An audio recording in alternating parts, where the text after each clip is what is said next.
오늘 로마서 11장이죠. 우리가 이제 로마서 16장까지 있는데 이제 3분의 2를 하고 3분의 2를 남겼습니다.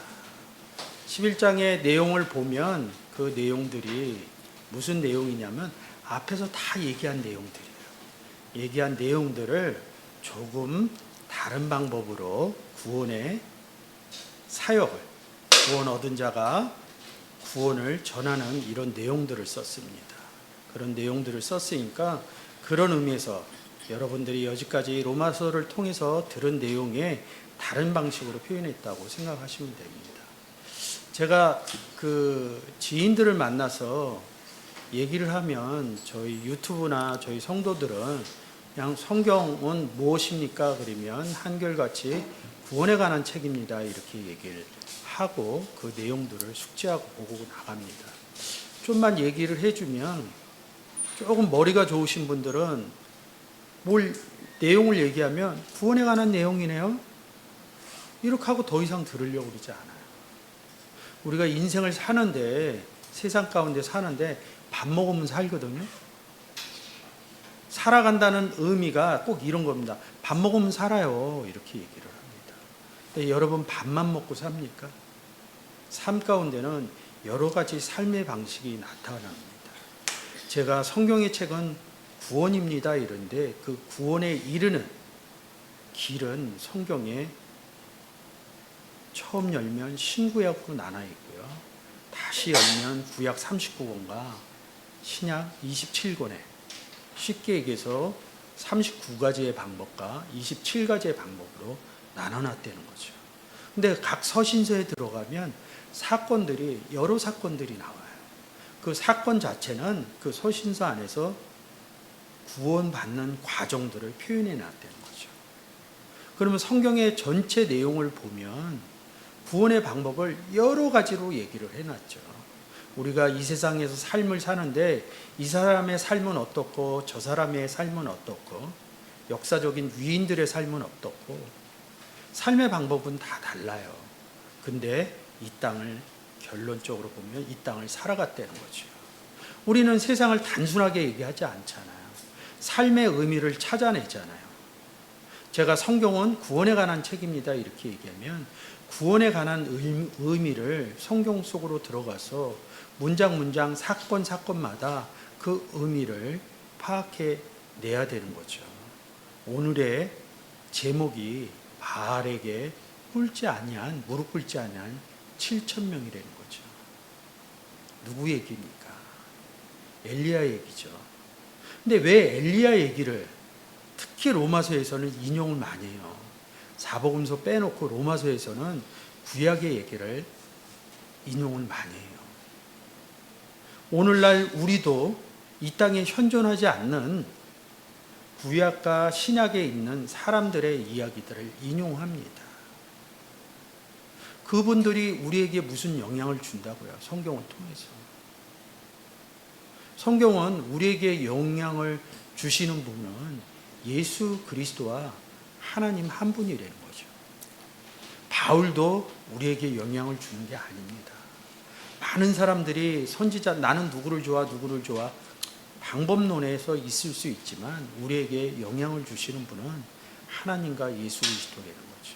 성경에 나오는 인명에 써있는 우리가 잘 아는 분들 그런 분들은 다 하나님과 함께 있다는 그 의미에서 출발을 한다는 거죠.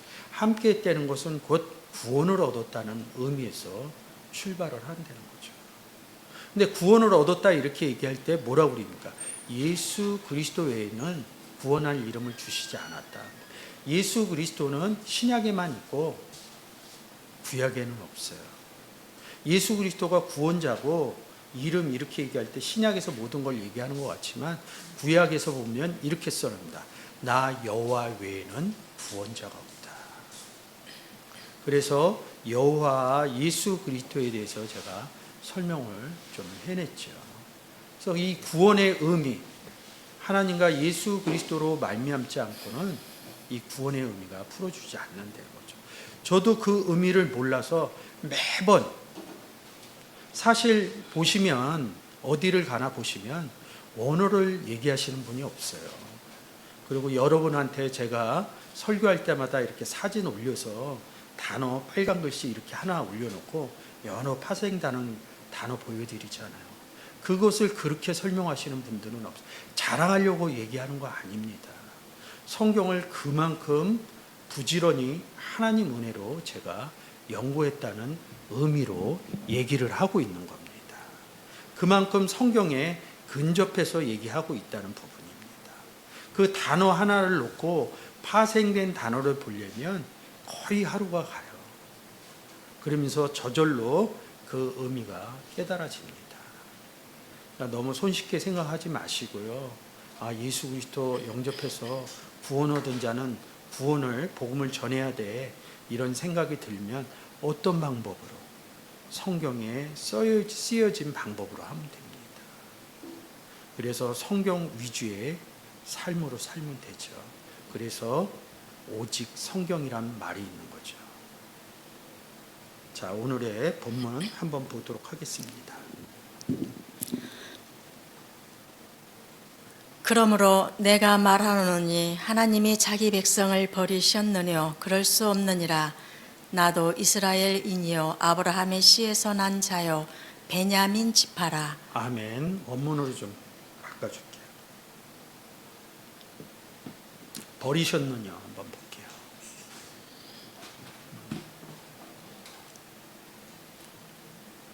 아포데오라는 단어입니다. 버리셨다 이렇게 얘기를 하는데 그 다음 단어 한번 볼게요. 뭐 보냐면 4690 C죠. 9장에서도 제가 한번 했죠. C는 자손이다 이렇게 얘기하면서 한글로 좀 바꿔볼게요. 이게 원문을 모르면 백성을 버리셨느냐 이런다고요. 그러면 어느 백성을 버렸다는 거예요? 그 다음에 보면 이스라엘인이죠, 유대인이죠. 그러니까 그냥 이 역사적인 의미에서 버린다 안 버린다 이 얘기를 한다고요. 이 지금 몇 장이에요? 11장이죠. 지금 우리가 보고 있는 것은 로마서죠. 이 로마서는 어디에 있어요? 신약에 있죠. 이 신약은 신구약하고 같이 있죠. 성경 한 권이죠. 이런 거 볼 때 구원의 얘기로 빨리 가야 돼요. 근데 자꾸 이스라엘 백성 얘기로 간다고. 이스라엘 백성은 역사적으로 보면 구원 못 받았어요. 제가 보면. 구원 받았다 그러면 예수 그리스도를 십자가에 못 박았겠냐고요. 그러면 예수 그리스도가 십자가에 못 박혀갖고 2000년 전에 그런 사건이 있어요. 거기 가면요 1%도 안 돼요. 예수 그리스도 영접한. 다 유대교 믿지. 그런 의미도 파악을 못해요. 하나님이 자기 백성을 버린다 만다 여기에서 구약을 읽으면 꼭 그런 것 같아요. 그런 구절을 찾아오세요. 그럼 전 그렇게 얘기해요. 성경은 무슨 책입니까? 제가 이렇게 물어본다. 근데 백성을 버렸느냐? 그럴 수 없다는 거예요. 하나님이. 안 버렸다는 얘기죠? 안 버렸다는 얘기는 뭐예요? 하나님이. 구원 얻었다는 얘기라고요. 근데 이스라엘 백성, 그 뒤에 보면 이 뒤로 가면 이스라엘의 충만한 수 9장에서도 나오고 이런 내용 때문에 뭐 예수 그리스도가 오기까지 이 완전히 한글적으로 잘못 해석해 놓은 거라고요. 그러니까 여러분들이 철저하게 구원의 논리로 보지 않으면 이 내용으로 끌려간다는 거죠. 이거 내가 누구예요? 내가 아브라함이죠. 나도 이스라엘인이요. 그러니까 이스라엘에다 딱 키포인트를 맞히는 거예요. 이스라엘은 뭐라고 그래요? 다른 말로 하면 유대인이라고 하죠. 2장 맨 끝에 보면 그 유대인을 표면적, 이면적 유대인, 제가 9장 하면서 많이 설명드렸어요. 이스라엘인 얘기하면 유대인으로 옮겨가서 표면적인 유대인인지 이면적인 유대인인지 성경에서 갈라놓는다는 거예요. 구원 얻은 자는 이면적 유대인, 구원 얻지 못한 자는 표면적 유대인. 꼭 율법도 같죠? 생명이 성령의 율법과 죄와 사망의 율법. 성경 중심적인 생각을 안 한다는 거예요. 그냥 율법 그래갖고 들었던 뭐 율법을 지켜야 되느냐 안 지켜야 되느냐 이런 백날 싸워보세요. 그게 풀어지나. 성경 한 구절만 딱 갖다 놓으면 생명이 성령의 율법이 있구나. 죄와 사망의 율법이 있구나. 그럼 우린 뭘 지켜야 돼요? 생명의 성령의 율법을 지켜야 됩니다. 지키려면 뭐예요? 그 8장이 그리스도 아니거든요.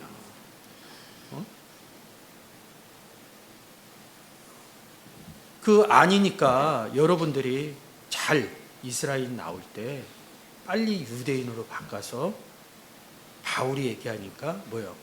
이면적 유대인인 바울이. 그래서 난 아브라함의 씨에서 난 자요. 그러면 뭐예요? 족보 제가 보여드렸죠? 마태복음은 아브라함서부터 시작한다. 그래서 예수 그리스도까지 간다. 그리고 누가복음 3장에선 예수서부터 하나님까지 거꾸로, 예수님서부터 거꾸로 하나님까지 간다. 그 부분을 해드렸죠. 그 아브라함 씨에서 났다. 그러면 여기서 그냥 멈춰요. 저희가 이제 유튜브로 광고 방송 나갈 수 있을 것 같아요. 준비하면 거의 다 준비됐어요. 그러면 아브라함의 자손으로 나갈 겁니다. 그 전에 했던 거로. 스페르마죠. 제가 준비한 PPT 한번 보겠습니다. 이 아브라함의 씨가 스페르마예요. 지금 이 단어입니다. 이 스페르마, 씨 자손이 이렇게 제가 썼죠. 이거 나갈 거니까 이거 잘 보시고 연습하시고 그의 말씀 설명할 때 대표적인 말씀으로 제가 쓰려고 그래요. 이거 올려놓으면 여러분들은 달달 외셔야 돼요. 달달 알아서 이 내용을 알으셔서 복음 전하는 데 쓰셔야 돼요. 딱 간단해요. 지금 9장서부터 요 세 구절 읽어줘 보세요. 또한 아브라함의 씨가 다 그 자녀가 아니라 오직 이삭으로부터 난 자라야 네 씨라 칭하리라 하셨으니 곧 육신의 자녀가 하나님의 자녀가 아니라 오직 약속의 자녀가 씨로 여기심을 받느니라. 또한 이사야가 미리 말한 바 만일 만군의 주께서 우리에게 씨를 남겨 두시지 아니하셨다면 우리가 소돔과 같이 되고 고모라와 같았으리로다 함과 같으니라. 보시면 여기서는 스페르마라는 단어를 다 씨로 썼어요. 9장에서 특히. 근데 갈라디아서 3장 가면 자손으로 써요. 한글 내용으로 보면 씨하고 어떻게 자손하고 같아요. 좀 의미가 깊은 사람은 내 씨앗이다 이런 의미로 했는데 이거 읽을 때 그렇게 못 읽어요. 성경에 깊숙이 들어가지 않으면 못 읽는다. 갈라디아서 3장 16절 읽어주세요.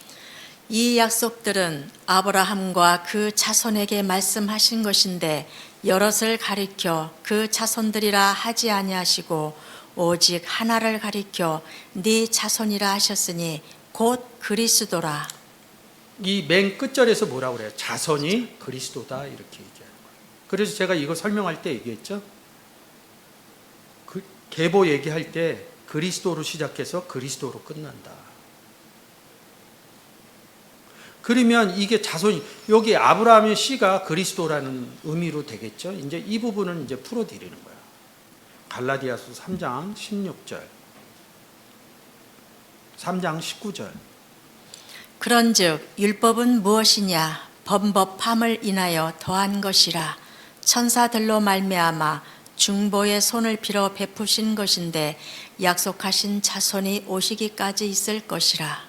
약속하신 자손 누가 온다는 거예요? 예수님. 그리스도가 오는 거죠. 누구한테? 저한테 일단 우리한테. 오셨어요.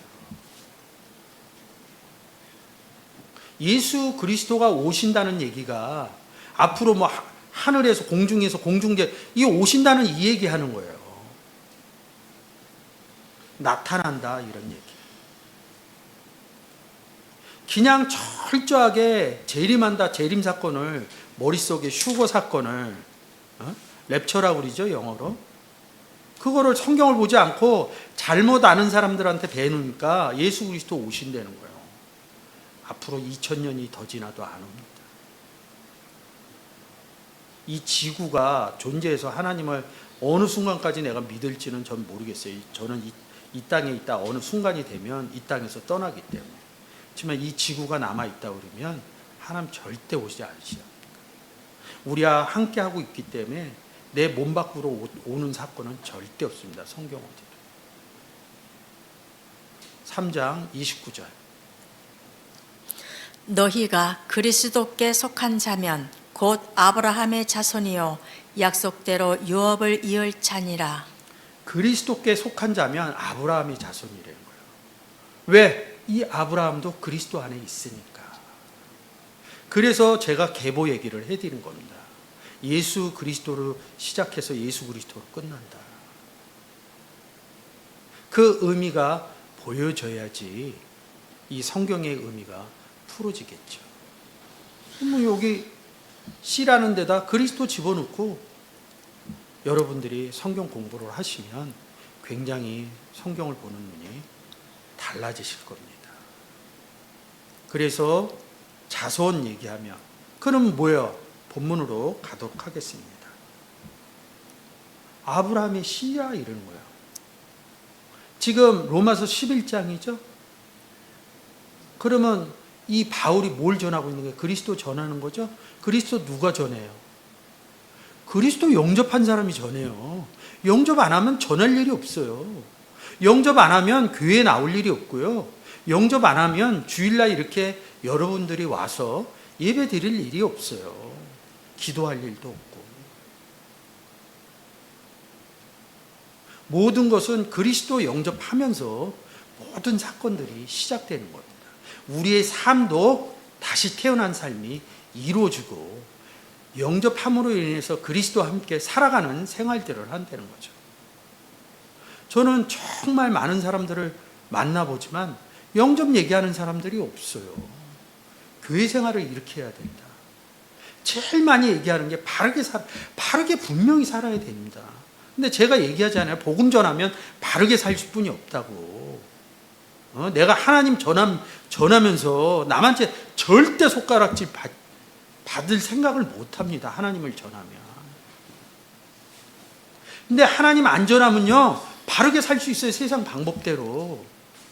하나님 안 믿어도 바르게 사는 사람들 엄청 많습니다. 그럼 우리가 이 땅에서 사는 의미가 바르게 사는 게 우리의 의미냐? 아닙니다. 예수 그리스도 영접해서 복음을 전하는 게 우리의 삶의 의미입니다. 이 땅을 사는 의미. 그러면 바르게 사는 것들은 저절로 해결이 됩니다.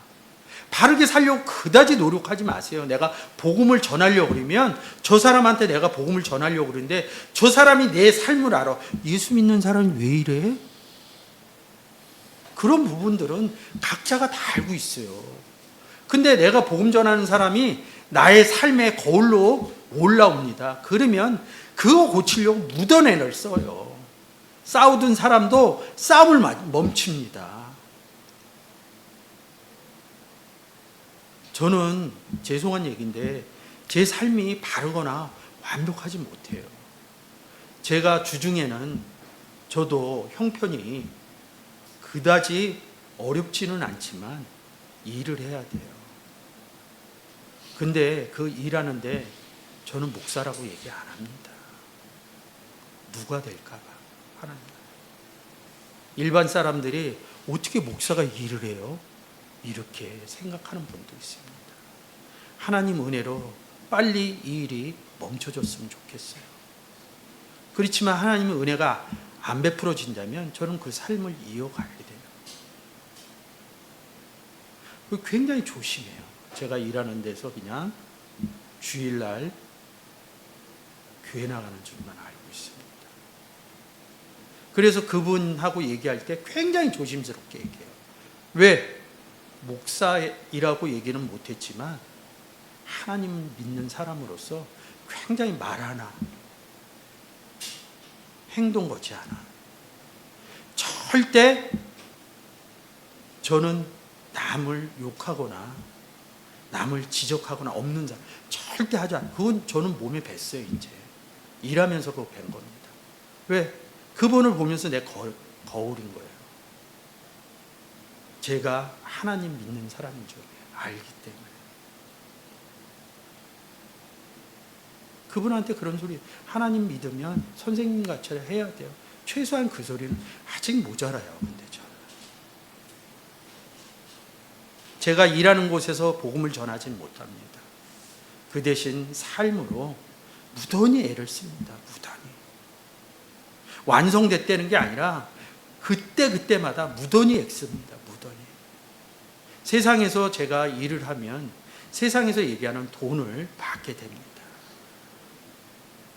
하나님 믿으니까 깨끗하고 욕심 안 부리는, 저 그렇게 못합니다. 솔직히 말해서. 돈이 내 앞에 오면 저도 그 돈 가지고, 그럴 때 저는 이렇게 얘기합니다. 저는 하나님 믿는 백성입니다. 그러면 돈 욕심이 안 나더라고요. 언젠가는 제가 일하는 곳에서 복음도 또 전해야 되니까, 저희 가정에서도. 저는 가정이 제일 편해요. 근데 우리 자녀들이 아빠 왜 그래? 그러면 전 정신이 후딱 납니다. 내 삶을 본을 보여줘야 되는데, 내가 하나님을 믿는 사람이고 복음 전하는 자인데, 얘들한테 복음을, 내가 알고 있는 복음을 전하기 위해서는 제가 키우는 자녀들은 삶의 기준점에 있기 때문에 그 부분에 굉장히 노력을 합니다. 바르게 살려고 노력을 하는 게 아니라 복음을 전하기 위해서 노력을 한다는 거죠. 그 궁극적인 목표는. 지금 나오는 바울이 그랬던 것 같아요. 본받는 자가 되어라. 본받는 자. 뭘 본받으니까? 복음 전하는 것을 본받으려는 거예요. 그러면 그 가정의 얘기는 제가 일터와 우리 가정에서 제 모습을 얘기해 드린 겁니다. 내가 말한다. 아브라함 씨에서 난 자요. 난 그리스도 안에 있는 자다. 난 구원 얻은 자다. 아브라함의 자손이라고 얘기를 하지만 뭐요? 난 그리스도 안에 있는 사람이다. 이 얘기를 하는 겁니다. 하나님이 자기 백성을 버렸냐 안 버렸냐 이 얘기는 막 버리고 이런 얘기가 아니에요. 아브라함의 자손이 되느냐 안 하느냐, 구원을 얻느냐 못 얻느냐 이런 얘기를 하는 겁니다. 여러분들이 그런 의미를 좀 잘 아셨으면 좋겠어요.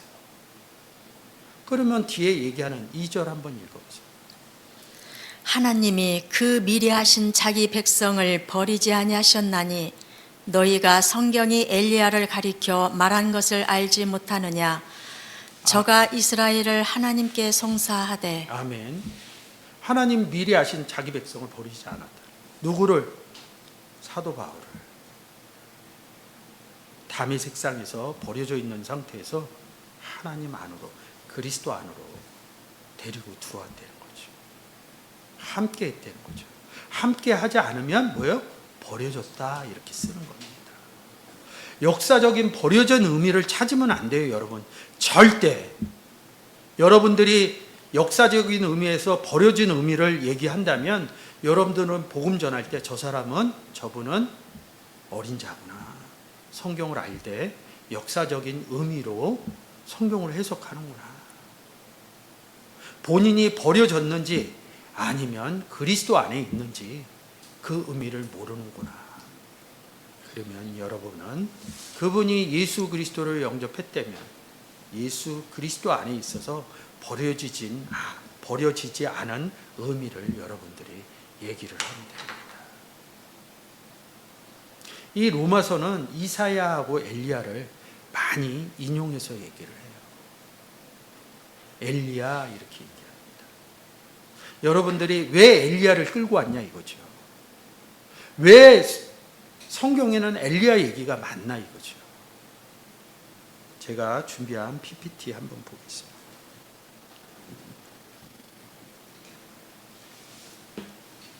자, 이 구약으로 가서 제가 지금 엘리야를 이렇게 써놨어요. 엘리야라는 뜻이 뭐냐면 엘이라는 단어, 하나님의 힘센 전능자. 야 뭡니까? 여호와의 압축형입니다. 하나님과 하나님이 있다 이럽니다. 이 부분을 여러분들은 잘 생각해야 돼요. 그냥 하나님 그리면 하나님 아버지만 생각하는데 요한복음 1장 1절부터 쭉 읽어보면 말씀을 하나님이라고 했다. 예수 그리스도를 하나님이라 했다. 그래서 야를 쓰는 겁니다. 그래서 예수 그리스도를 구약으로 끌고 가려면 여호와라는 단어를 해석해내지 않으면 제가 얘기하는 얘기가 성경 잘못 얘기하는 듯이 들어요.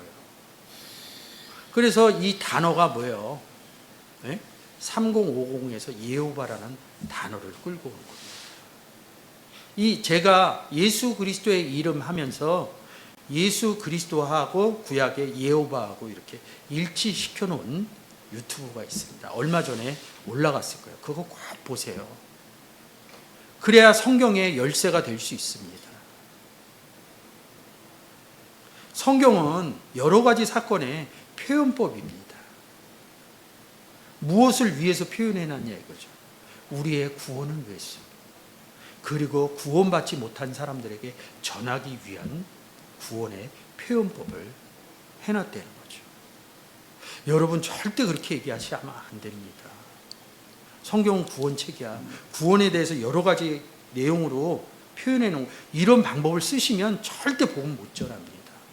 여러 가지 방법으로 표현해놨어. 내가 그런 생각이 들면 그 방법 하나를 잘 여러분들이 발췌해서 그 내용을 묵상을 해서 그 내용을 복음을 전하시면 여러 가지 방법들이 계속 깨달아지기 시작합니다. 그러면 성경에 대해서 누구와 은혜 나누기가 굉장히 좋다는 거죠. 엘이신 하나님, 야이신 하나님, 엘은 내려가서 뭐예요? 여호와까지 내려오게 되는 거죠. 근데 이 단어는 뭐예요? 하야라는 기본 단어에서 온다는 거죠.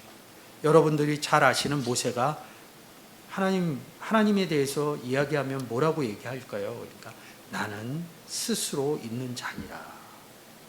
그 단어가 스스로 있다 이럴 때 이 하야를 씁니다. 존재한다 이럽니다. 대선지서나 소선지서에 가면 하나님이 내게 임하사 이럴 때 그 임하사 할 때 이 하야를 쓴다는 거예요. 존재로 있었다는 거죠.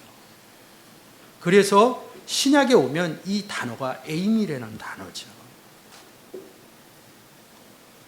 나는 무엇이다. 예수 그리스도가 많이 씁니다. 우리는 어떤 존재예요? 하나님과 예수 그리스도와 함께한 존재다. 대선지서에서 하나님이 임하사 이렇게 얘기한다는 건 뭐예요? 하나님과 여호와 하나님이 함께 있었다. 선지자는 구원 얻었다. 선지자에게 뭐 보여줘요? 기름 부어주잖아요. 기름 부어줬다는 거는 구원 얻었다는 거예요. 고린도후서 1장 21절에서 뭐야? 그리스도 안에서 하나님이 기름 부어주셨다 이럽니다. 그래서 제가 이 단어를 이렇게 다 보고 여러분들께 좀 전에 얘기하는 겁니다. 하야라는 단어, 여기 여호와라는 단어. 이 여호와에 대해서 뭐예요? 여호와는 모리아라는 단어도 나오고 여호와 이시, 여호와 샬롬, 여호와 샴마 많이 들었죠? 하나님과 함께 있다는 뜻이에요. 그 내용을 쭉 푸는데 간단하게 얘기하면 하나님이 함께 있으니까 승리하죠. 여호와 샬롬, 하나님 평화적이다. 있어야지 평화적이죠. 그래서 이 뒤에서 보면 여호와 샴마 이렇게 하고 다 뭐예요? 인이라고 이렇게 써놨죠. 인명이라는 거예요. 하나님과 여호와 하나님과 함께 했다 이 의미에 나오는 성경의 인물들입니다. 그러면 이 인물들은 뭐예요? 다 구원받았다 이런 얘기입니다. 그래서 이 여호와라는 단어가 예호슈아라고 바뀐다고 제가 말씀드렸잖아요. 그래서 이 단어가 신약으로 오면 이 예수스로 변한다고 제가 예수의 이름으로 제가 해드렸죠. 근데 이 단어가 존재한다는 거예요. 선지 엘리야 안에 그 단어가 신약으로 가면 에임이라는 단어죠. 엘리야는 뭐예요? 하나님과 여호와 하나님이 함께 있다 이런 의미가 나오는 거죠.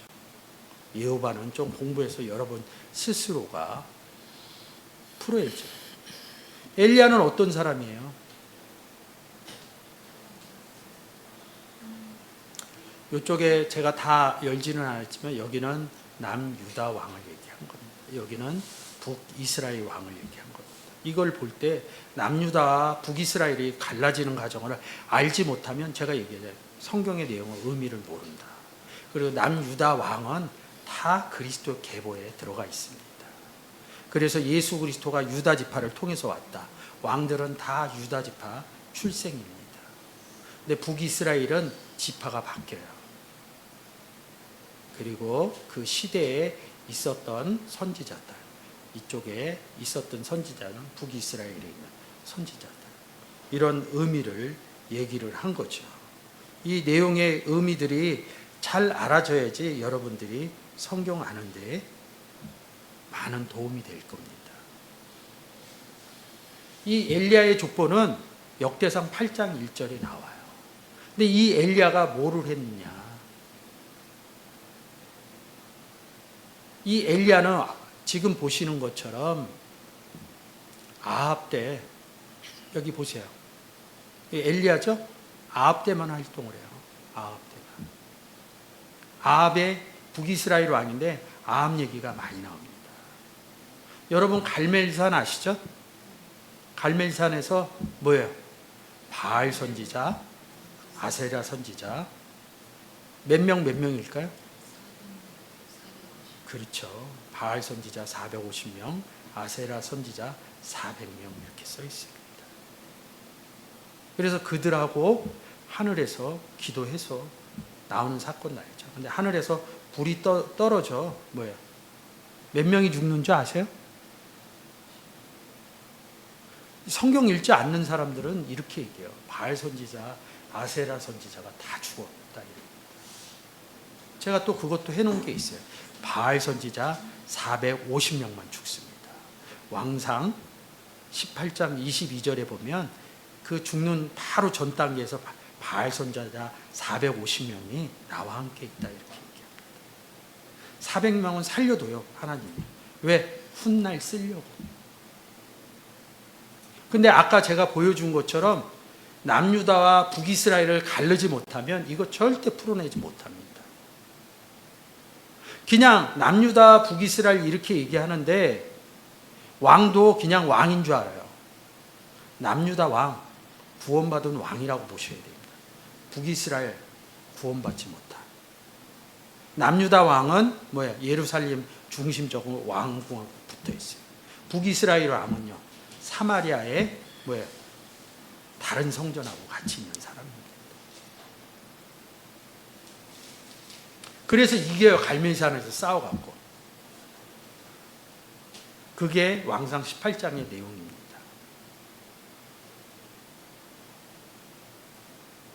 근데 18장이 딱 끝났으면 이겼잖아요. 450대 1로 싸워갖고 얼마나 대단해요. 저는 성경을 잘 모를 때 이해를 못했어요. 19장에 가면 아합 왕의 부인이 이세벨이에요. 이 부인이 열받아갖고 엘리야 선지자를 죽이려고 합니다. 아합 왕도 어떻게 못했는데 부인한테 무서워서 도망을 가기 시작합니다. 죽이려 하니까 도망가요. 그래서 부일세바로 도망갑니다. 부일세바는 남유다에 속해 있어요. 그래서 로뎀나무라는 곳에 가서 통곡을 하기 시작합니다. 그래서 까마귀가 물과 떡을 가져오고 막 천둥 번개가 치고 이러면서 그 사건은 뭐냐면 하나님이 내 안에 있음을 다시 확인합니다. 제가 이런 얘기 하죠. 어려운 일 당하시면 지금 이세야 어려운 일 당했잖아요. 죽음보다 더 큰 어려움이 있습니까? 우리에게 이 모습을 왜 보여주냐면 어려운 일이 당하면 하나님과 예수 그리스도가 나와 함께 있음을 여러분은 먼저 생각하셔야 돼요. 그 일에 선호를 따기기 전에 하나님과 예수 그리스도가 나와 함께 있구나. 이게 엘리야의 과정 속에 있는 사건입니다.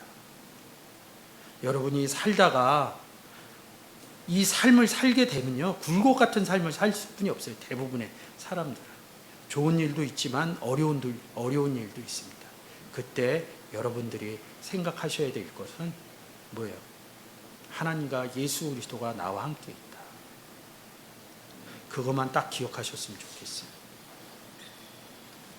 그래서 왕상 19장 18절에 이제 강성해집니다. 그래서 바울에게 뭐라고 그러냐면, 오늘 본문이죠. 바알에게 무릎 꿇지 아니한 7,000명이 남겨두었다 이럽니다.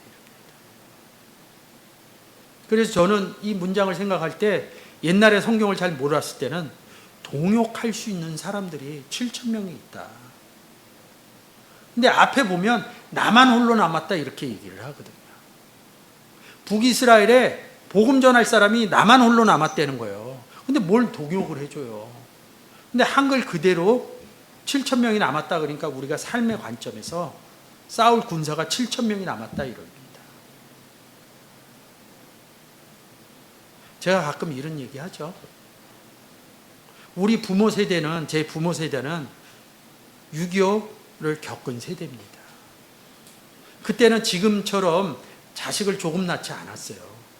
저희 형제만 해도 6남매입니다. 그러면 저희 부모는 제가 이렇게 되돌아보면 아무 생각을 못했을 것 같아요. 왜? 옛날 말로 새끼들 먹여 살리느라고. 전쟁통에 군인들은 총칼로 싸웠겠지만 자녀를 갖고 있는 사람은 오직 삶의 의미는 전쟁을 피하는 게 아니라 자녀를 살려내는 길입니다. 제가 가끔 그러잖아요. 애들이 굶고 있는데 무슨 생각이 드느냐. 애들 밥 먹이는 얘기만 한다. 그 다음에 제가 무슨 얘기합니까? 예수 그리스도가 이 땅에 오셔서 뭐만 했느냐. 복음만 전했다. 사도 바울이 오늘 11장에서도 얘기하지만 무슨 얘기예요? 나는 복음 전하고 있다. 이런 얘기를 하는 겁니다. 그래서 이 구절을 끌고 오는 겁니다.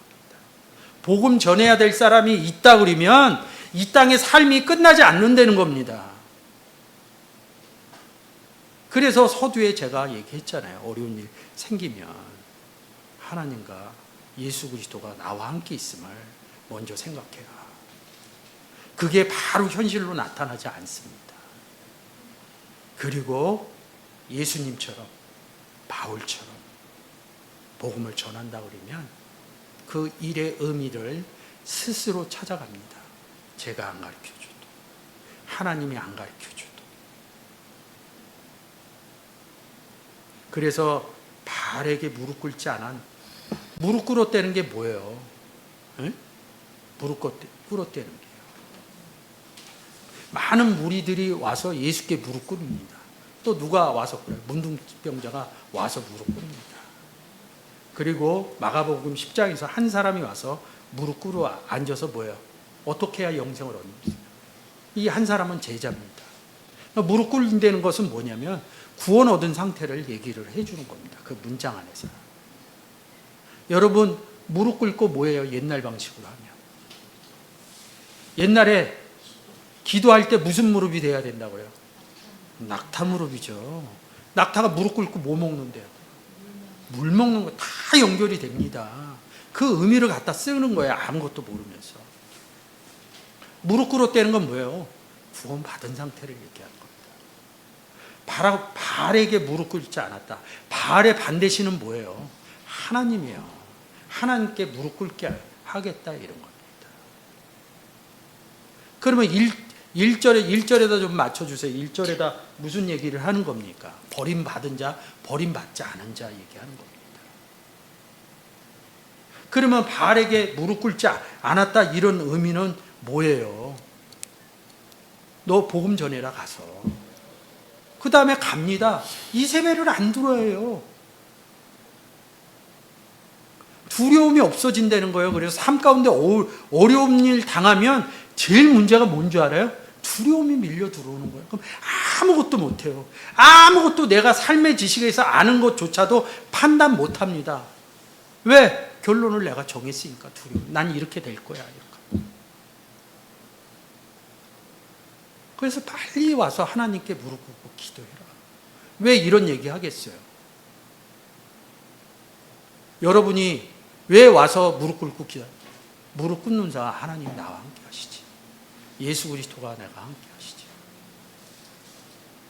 저는 그 의미를 생각하면서 항상 이렇게 얘기합니다. 사람이 자기의 길을 계획할지라도 하나님이 발걸음을 이루한다. 그러면 결과치에 대해서 담담해집니다. 내가 하늘에 올라갈지라도 음부에 내려갈지라도 누구와 함께 있어요? 하나님 아버지와 함께 있음을 깨닫게 됩니다. 여러분들이 삶 가운데 항상 즐거운 일만 있을 수는 없어요. 저 또한 어려운 일을 무수히 겪고 지내왔고 또 앞으로도 하나님이 뭔가 있으면 또 어려운 일을 통해서 저를 또 다른 세계로 전 이끌어 가실 거라고 봅니다. 이게 무릎 꿇었다는 거예요. 그래서 엘리야가 가서 뭐예요? 많은 일들을 합니다. 나봇의 포도원 사건 알죠? 아합과 그 부인하고 당당히 맞서서 나봇의 포도원 사건들을 정리합니다. 그리고 엘리사를 만나서 기름 붓는 사건도 하고 하사엘과 예후라는 이방의 왕도 세우게 됩니다. 기름 부어서 세웁니다. 그럼 내용이 뭐예요? 제가 이렇게 쭉 얘기한 내용. 갈멜산에서 싸우고 이세벨이 무서워서 죽겠나이다 이렇게 도망가고 그래서 다시 로덴 나무에서 하나님과 함께 있음을 알게 되어 담담하게 살아간다는 거죠. 이 땅은 우리는 하나님과 예수 그리스도와 함께 있으면 별 의미가 없이 담담하게 살아갑니다. 저는 그렇게 됐으면 좋겠어요. 복음 전하면서 여러분도 그렇게 되셨으면 좋겠습니다. 제가 많은 걸 준비했는데 시간이 많이 지났네요. 그래서 바알에게 무릎 꿇지 않았다 이런 얘기는 뭐냐면 복음 받아야 될 자가 7,000명입니다. 여러분도 주위에 한 주를 보내면서 바알에 무릎 꿇지 않은 사람들이 있는가? 예수 그리스도를 영접하지 못한 사람이 있는가? 예수 그리스도를 영접했는데 하나님과 예수 그리스도가 그분하고 함께 있는 걸 모른다 그러면 그것은 하나님이 여러분에게 남겨준 바알에게 무릎 꿇지 않은 7,000명이라는 거죠. 여러분은 엘리야처럼 여러분 사도 바울처럼 담대하게 복음을 전하는 삶을 이번 주일을 통해서 이뤄나가는 하나님의 은혜가 있었으면 좋겠습니다. 감사합니다.